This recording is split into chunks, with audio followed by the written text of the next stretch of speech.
Big ബോസിലെ ഒരു മികച്ച കളിക്കാരി തന്നെയാണ് അനു. നമ്മൾ വിചാരിക്കും അവർ വല്ലാതെ വൈകാരികമായ പ്രകടനങ്ങളോടുകൂടി കരയുന്നു, പ്രതികരിക്കുന്നു എന്നൊക്കെ. പക്ഷേ വളരെ തന്ത്രപരമായ നീക്കങ്ങൾ പലപ്പോഴും അനുവിൻ്റെ ഭാഗത്തു നിന്നുണ്ടാവാറുണ്ട്.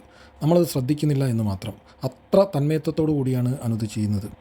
ഒന്ന്, ആദിലയുമായുള്ള പിണക്കം തന്നെ. ആദില നൂറയ്ക്കുള്ള ഒരു പ്രധാന എതിരാളിയായ അനുവിനെ അടിച്ചിടാൻ വേണ്ടിയാണ് അന്ന് അടുക്കളയിലെ ആ കലഹം ആരംഭിക്കുന്നതെന്ന് അരിയാഹാരം കഴിക്കുന്ന ഒരാൾക്ക് മനസ്സിലാക്കാനാവും. അനുവിനത് കൃത്യമായി മനസ്സിലാവുകയും അതേ നാണയത്തിൽ തന്നെ അനു തിരിച്ചടിക്കുകയും ചെയ്യുന്നു. അനുവിന് ആദിലയെയും നൂറയെയും വളരെ ഇഷ്ടമാണ്. അഗാധമായ ഒരു ഇഷ്ടം അവരുടെ ഉള്ളിലുണ്ട്. ആ ഇഷ്ടം നിലനിർത്തിക്കൊണ്ട് തന്നെ ആദിലയുടെ ആ തന്ത്രപരമായ നീക്കം അനു തിരിച്ചറിയുകയും ശക്തിയിൽ തന്നെ റിയാക്ട് ചെയ്യുകയും തന്ത്രപൂർവ്വം ആ പിണക്കം കുറച്ച് നാളുകൾ നീട്ടിവെക്കുകയും ചെയ്തു.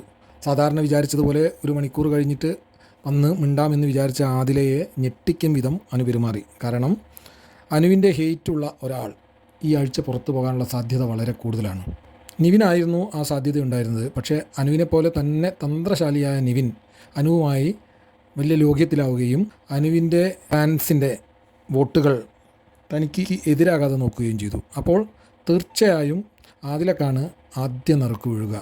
പിന്നെ വീഴാനുള്ളത് അക്ബറിനാണ്. അക്ബറിന് നല്ല ഫോളോവേഴ്സ് ഉള്ളതുകൊണ്ട് അക്ബർ പുറത്താകാനും സാധ്യത കുറവാണ്. ആദ്യത്തെ കണ്ടസ്റ്റൻ്റ് എന്ന് പറയുന്നത് ആദിലയായിരിക്കും. അനുവിൻ്റെയും അക്ബറിൻ്റെയും ഷാനവാസിൻ്റെയും ഒക്കെ ഫോളോവേഴ്സ് അവിടെ വെച്ച ബലിമൃഗമാണ്. എല്ലാവർക്കും കളിയാക്കാൻ പറ്റുന്ന നമ്മുടെ സാബുമോൻ. വോട്ടിങ്ങിൻ്റെ സമയം വരെ അനു ആദിലയുമായി മിണ്ടാത്തതും അതുകൊണ്ട് തന്നെയാണ്.